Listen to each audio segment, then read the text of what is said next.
Who Inherits Your Cloud by Afet Al-Sarraj.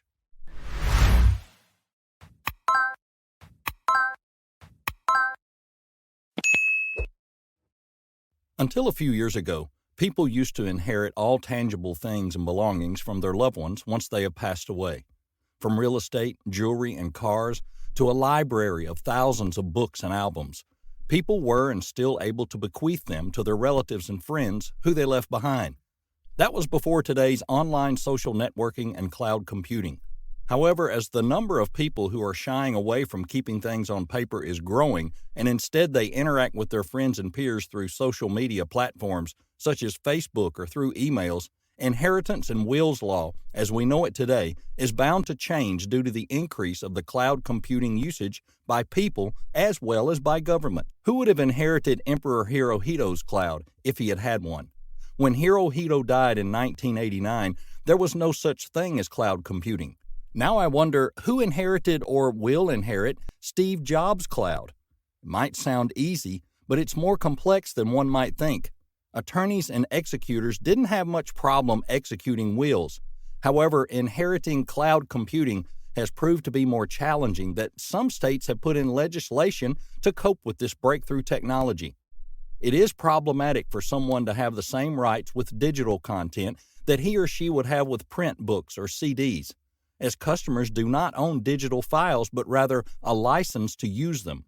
Nebraska, for example, is the latest U.S. state to introduce a legislation to allow executors the power to deal with a deceased person's digital assets.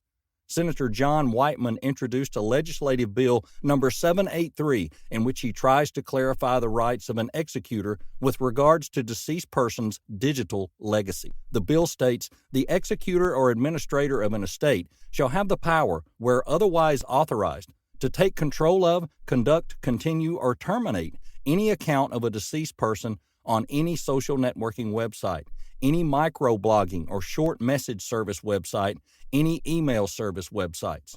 There are other states which have already enacted laws granting executors the right to control the digital assets after the owner's death. We can categorize digital assets into three categories: one that has monetary value, such as a PayPal account or e-payment; one that has sentimental value, like Facebook or picture-sharing accounts; or one which has, in my opinion, private and personal valuation, like email accounts.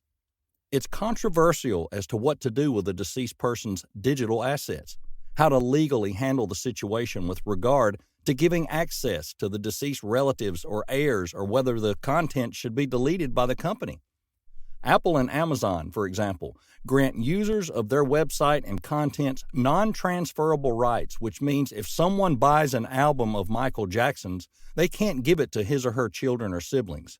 There's still a long road to solving this difficult issue, and while some states have brought about legislations to deal with the matter, there's still a lot more to be discussed and talked about among the experts in this regard, legislators and cloud services providers, in order to come up with sensible solutions and unambiguous and abiding law.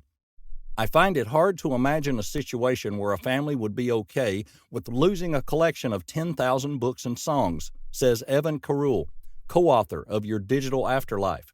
There's no doubt that people can leave their usernames and passwords to any and all of their social media websites to someone after their death, but things can get really complicated, as they may have more than one child, or the heirs may have their own accounts, and it's not possible to merge accounts, as each account stands alone with its own username and password. Nevertheless, the few laws that have recently passed do not make provisions for such circumstances. Moreover, whose law should prevail? Is it the law of China, which one of the citizens paid for an iTunes account, or the U.S. law, under which Apple operates?